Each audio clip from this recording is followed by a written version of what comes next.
بسم اللہ الرحمن الرحیم۔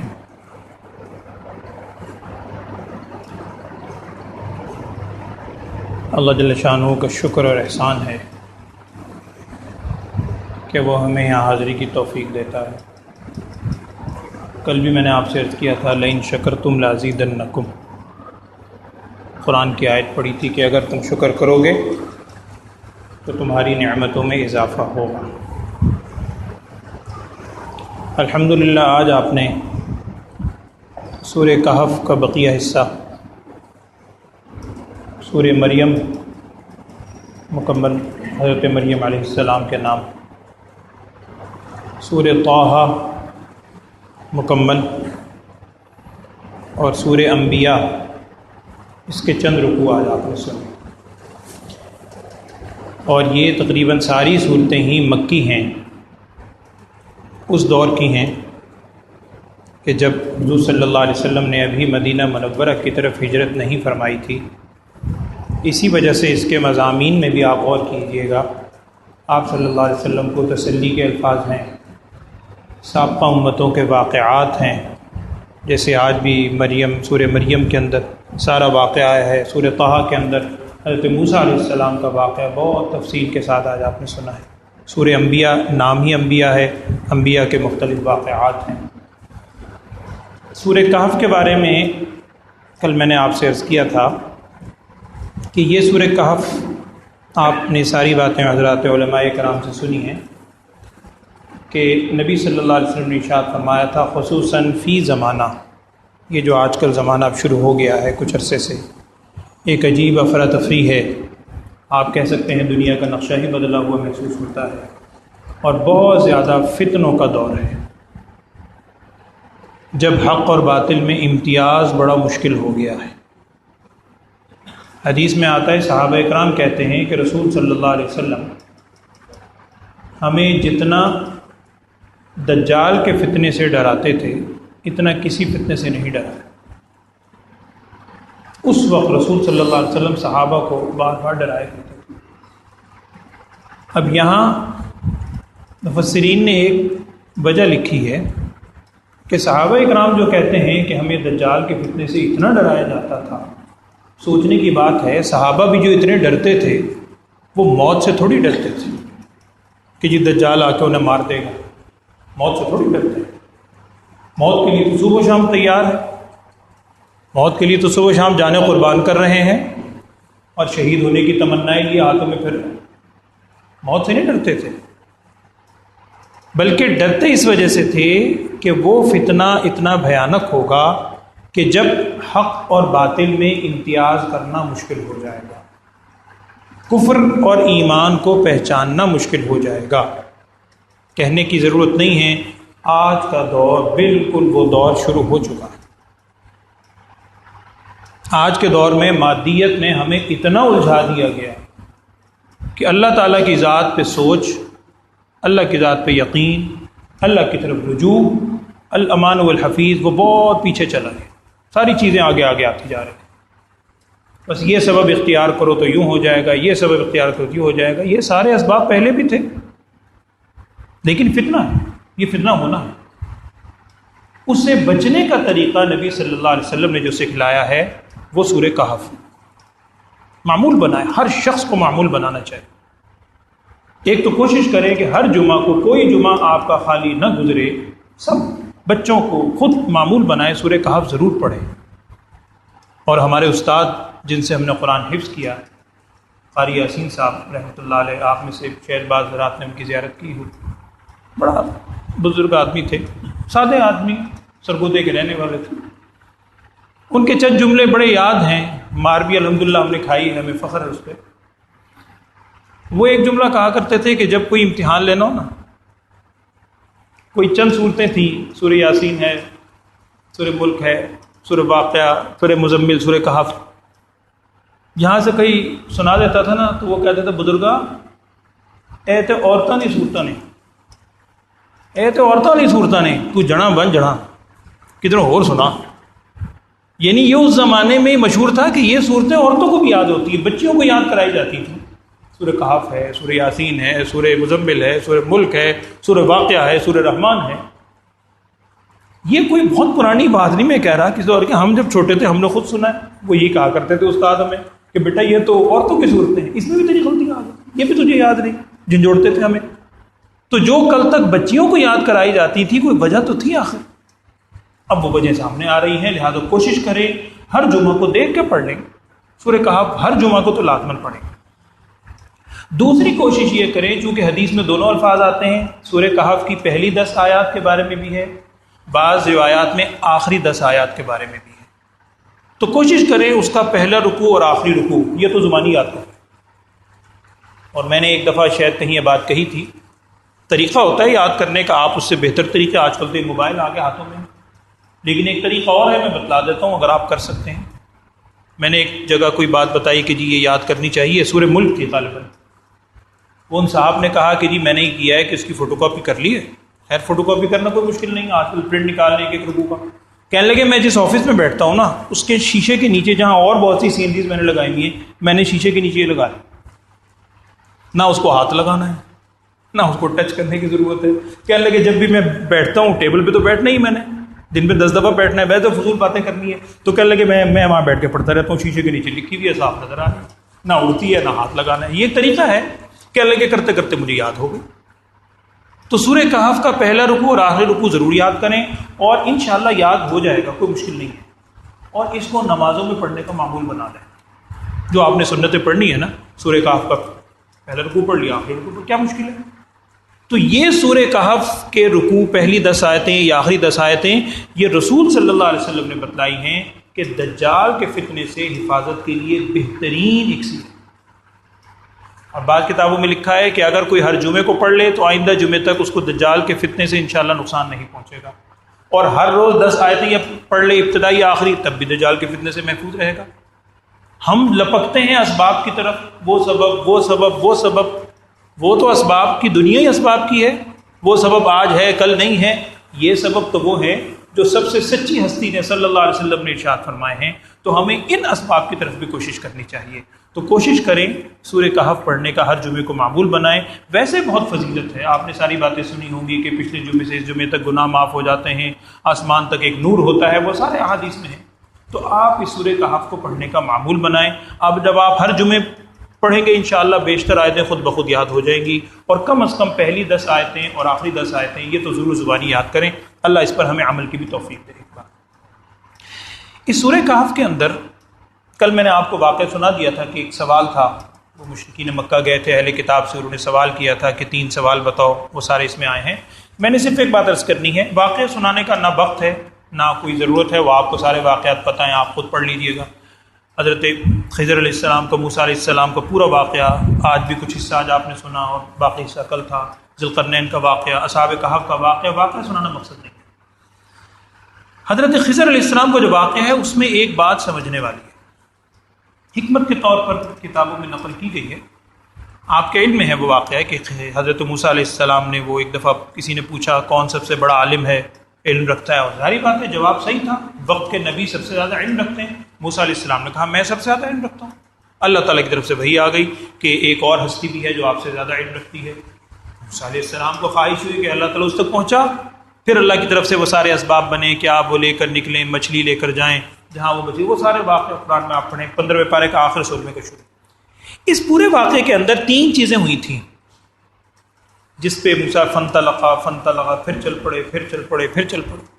پہلے تو وہ ایک کشتی کا واقعہ ہوا تھا، آپ جانتے ہیں، کشتی کو توڑ دیا، پھر بچے کو مار دیا خضر علیہ السلام نے، پھر وہ دیوار سیدھی کر دی، آگے اس کی تعبیرات بھی ساری بتائیں۔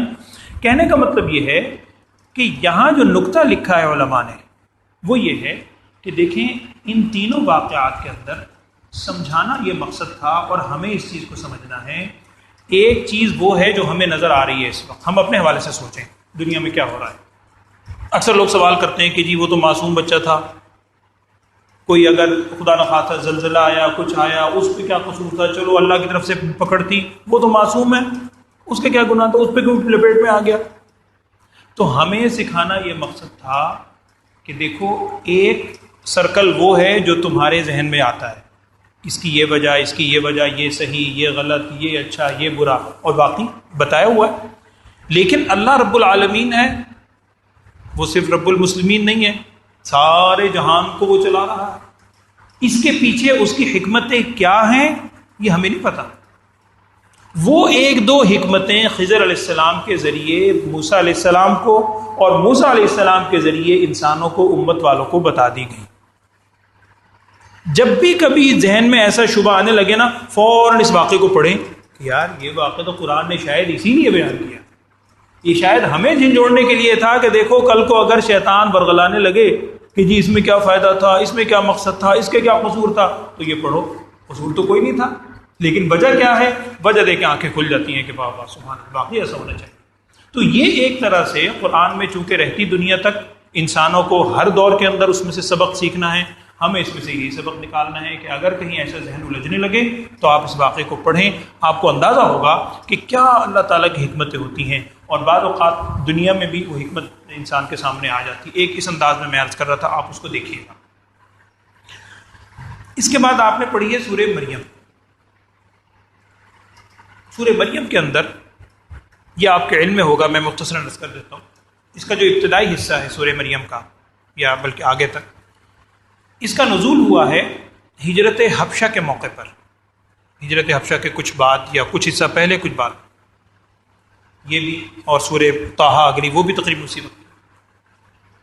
حبشہ کی طرف ہجرت ہوئی تھی 2 دفعہ. اس میں ایک نقطہ صرف میں نے عرض کرنا ہے جو بعض سیرت نگاروں نے نقل کیا، یہ آپ کے علم میں ہوگا، پہلے سنا ہوگا.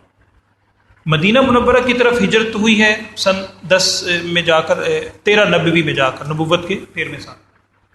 اس سے پہلے 2 دفعہ حبشہ کی طرف ہجرت ہو چکی تھی. آپ صلی اللہ علیہ وسلم نے خود صحابہ سے کہا تھا کہ بھی ظلم و ستم بہت زیادہ ہو گیا ہے، تم حبشہ کی طرف چلے جاؤ، وہاں کا میں نے معلوم ہوا ہے کہ حکمران بڑا عادل ہے، وہ تمہیں رکھے گا. 15 کے قریب صحابہ، 11 مرد یا 4 عورتیں یا کچھ پلس مائنس الفاظ لکھے تعداد، یہ حبشہ چلے گئے. اب یہاں سیرت نگاروں نے ایک نقطہ لکھا ہے کہ دوبارہ حبشہ کی طرف ہجرت کی نوبت کیوں آئی. اور دوبارہ نوبت ایسے نہیں آئی تھی، جو لوگ وہاں گئے تھے وہ واپس آ گئے تھے. ان میں سے بیشتر حضرات مکہ واپس آ گئے تھے. وہ واپس کیوں آئے تھے؟ یہاں ایک کتابوں میں ایک واقعہ لکھا ہے کہ سورہ والنجم، آگے انشاءاللہ 27ویں پارے میں آئے گا.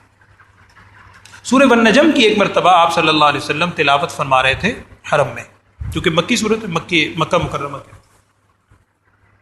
سورہ والنجم وہ ہے جس کے آخری آیت، میں اس وقت آیت نہیں پڑھ رہا، اس آخری آیت میں سجدہ ہے، سجدے والی آیت. سورہ والنجم کی آخری آیت سجدے والی، جیسے آج بھی آپ سجدے والی آیت پڑھتے. تو اس وقت آپ صلی اللہ علیہ وسلم تلاوت فرما رہے ہیں حرم مکہ میں، صحابہ اکرام بھی کچھ پیچھے کھڑے ہوئے، رات کا سناٹا ہے. کفار مکہ، بڑے بڑے سرداران قریش، اب ظاہری بات ہے عربی تو تھے، عرب تھے، جانتے تو تھے، وہ بھی چھپ چھپ کے سنتے تھے. یہ موقع ایسا تھا کہ بڑے بڑے سردار بھی اتفاق سے حرم آئے ہوئے تھے، بڑے کانشیس ہو کے سننے لگے کہ وہ کیا کلام ہے، والنجم اذا ہوا ما ضل صاحبکم وما غوی. اور اس میں تھوڑا سا آگے دیکھیں لات اور منات کا بھی ذکر آ رہا ہے، ومنات الثالثۃ الاخری. اب لات اور منات تو ان کے بت تھے، یہ اور چونکے کہ یہ ہمارے بتوں کا محمد صلی اللہ علیہ وسلم کی زبان سے الفاظ نکل رہے ہیں. اچھا، اتنے وہ مبہوت ہوئے قرآن سننے میں، ایک تو قرآن، پھر بیت اللہ کے سامنے، پھر رسول صلی اللہ علیہ وسلم کی زبان مبارک، وہ کیا کیفیات ہوں گی جو کافروں پہ بھی اثر کر رہی. اب وہ سنتے سنتے جب آپ صلی اللہ علیہ وسلم نے سجدے کی آیت تلاوت کی تو آپ صلی اللہ علیہ وسلم نے سجدہ فرمایا. صحابہ کرام نے سجدہ کرنا ہی تھا. وہ جو سننے والے کھڑے تھے، سیرت میں کتابوں میں لکھا ہے کہ وہ بھی بے ساختہ سجدے میں چلے گئے، سجدے میں گر پڑے. اب جب وہ بے ساختہ سجدے میں گرے اور کچھ تھوڑا سا ہوش آیا کہ وہ یہ ہم نے کیا کرنا، یہ تو ہم محمد صلی اللہ علیہ وسلم کے پیچھے چل پڑے، پیروی کر لی. اب بعد میں وہ ایک دوسرے سے لان تان ہو، واقعہ لکھی تفسیر. یہ جو واقعہ پیش آیا ان کے سجدے میں گرنے کا، یہ واقعہ کچھ اس رنگ میں باہر پھیلا مکے کے لوگوں میں کہ جی یہ بڑے بڑے سردار جو تھے نا، یہ مسلمان ہو گئے، یہ تو محمد صلی اللہ علیہ وسلم کے پیچھے نمازیں پڑھ رہے ہیں. وہ بالکل دیکھا، کسی نے دیکھا ہو. یہ بات پھیلتے پھیلتے افواہ کے انداز میں کہیں حبشہ پہنچ گئی، حبشہ پہنچ گئی. اور آپ جانتے ہیں افواہ عربی کے زبان کا لفظ ہے، افواہ قرآن میں بھی آتا ہے، بِأَفْوَاهِهِمْ. فمن کہتے ہیں عربی زبان میں منہ کو. فمن کی جمع ہوتی ہے افواہن. افواہن کا مطلب ہے بہت سے منہ.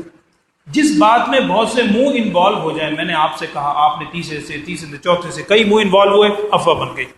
تو اس طرح افواہ پھیلتے پھیلتے حبشہ پہنچ گئی.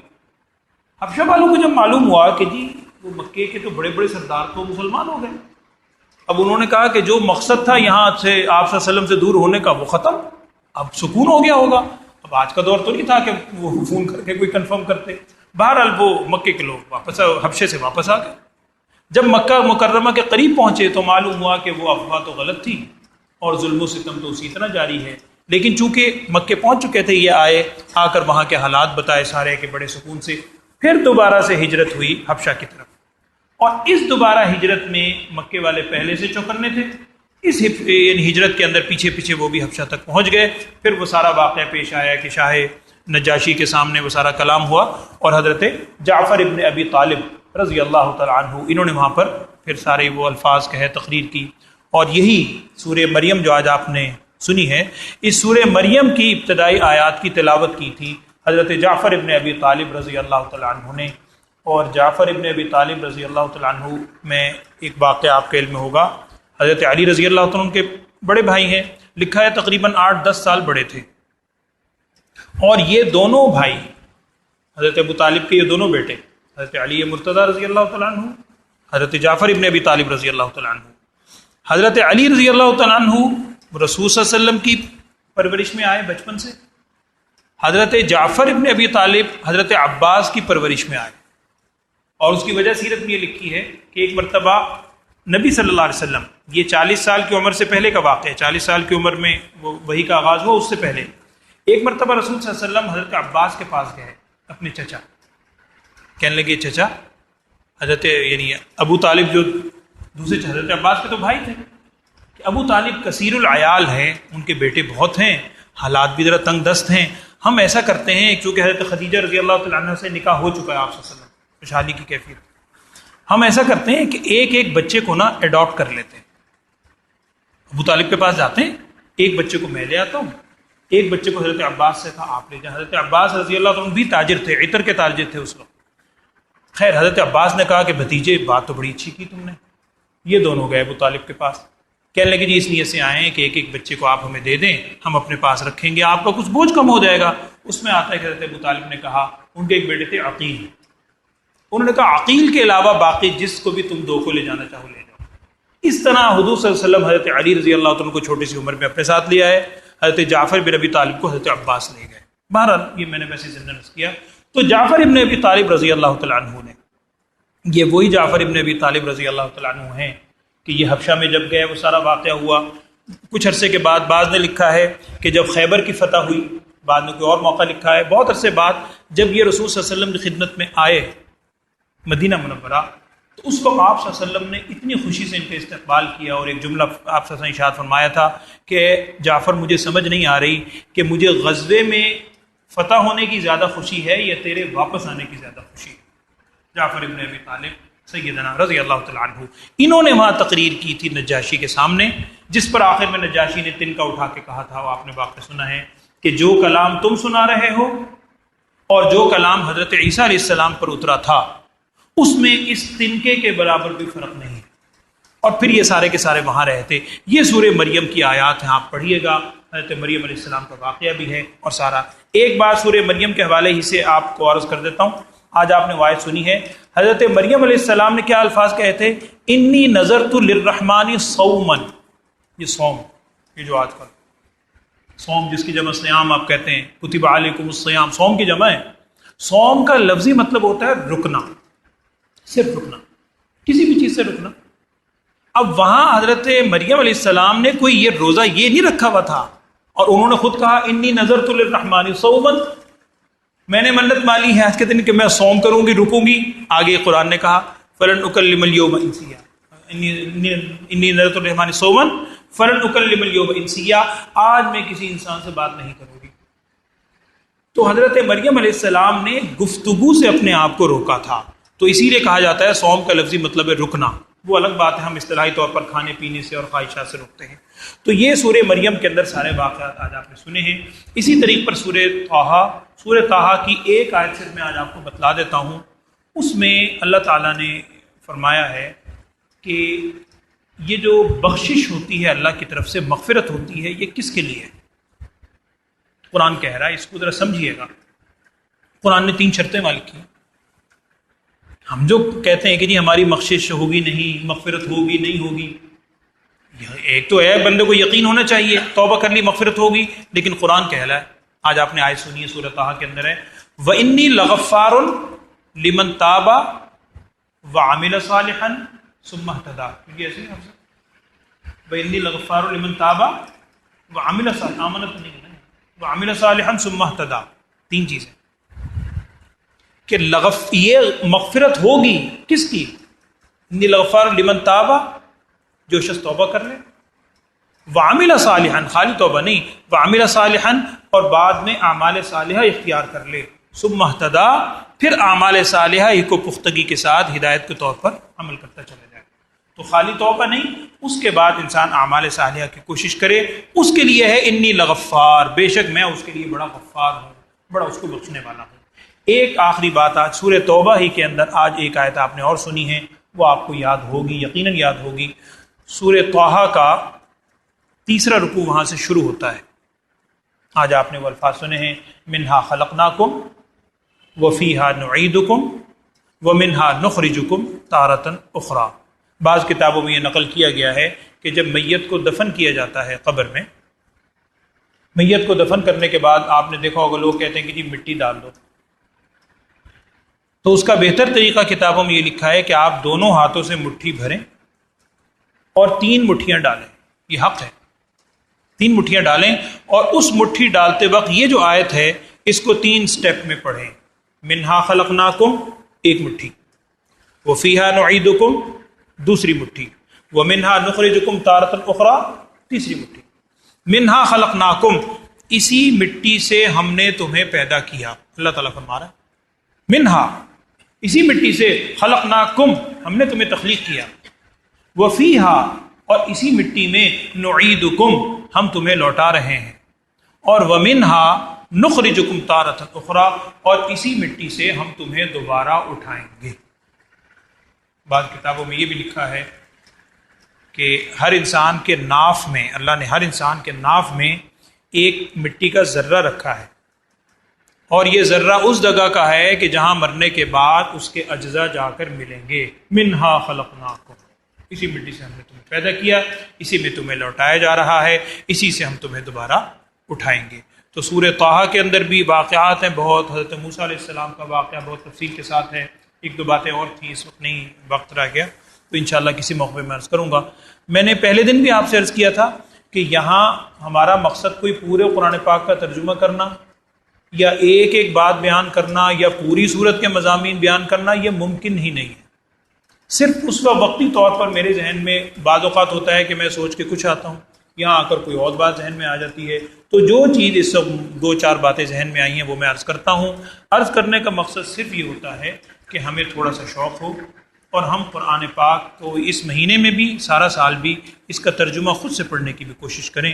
اللہ تعالیٰ ہم سب کو عمل کی توفیق دے۔ اچھا، کل میں نے وہ آپ سے عرض کیا تھا، ایک دعا شد بتلائی تھی آپ کو کہ توکلت علی الحی الذی لا یموت، وہ میں نے آپ سب کو دے دی ہے، اس کی فوٹو کاپی، تو آپ ان سے لے لیجئے گا، فوٹو کاپی کروانا چاہیں تو کروا لیں، اور پھر پڑھنے کا بھی معمول بنائیں۔ اللہ تعالیٰ عمل کی توفیق عطا فرمائے۔ الحمدللہ رب العالمین، اللہم صلی علی سیدنا و مولانا محمد وعلی آل سیدنا و مولانا محمد وبارک وسلم ثم صلی علیہ۔ اللہم ارنا الحق حقا وارزقنا اتباعہ وارنا الباطل باطلا وارزقنا اجتنابہ۔ یا اللہ ہم سب کے گناہوں کو معاف فرما، تمام لغزشات سے درگزر فرما۔ یا اللہ انتہائی رحمتوں والی ساعات ہم سے رخصت ہو رہی ہیں، ہمیں ان کی قدر کی توفیق عطا فرما۔ ہم سب کو اپنی بارگاہ میں سچی توبہ کرنے کی توفیق عطا فرما، خصوصاً اس مہینے میں ایک دوسرے کے حقوق و فرائض کی ادائیگی کی توفیق عطا فرما، ایک دوسرے کو معاف کرنے کی توفیق عطا فرما۔ ہم سب کو یا اللہ اپنی بارگاہ میں معافی مانگنے کی، توبہ کرنے کی توفیق عطا فرما۔ بہت سے ہمارے ساتھی احباب بیمار ہیں اور دعاؤں کا تقاضا کرتے ہیں، یا اللہ تو جانتا ہے، تمام بیماروں کو صحت، سلامتی، عافیت والی زندگی عطا فرما۔ وصلی اللہ تعالی علی خیر خلقہ سیدنا و مولانا محمد وعلی آلہ وصحبہ اجمعین، آمین برحمتک یا ارحم۔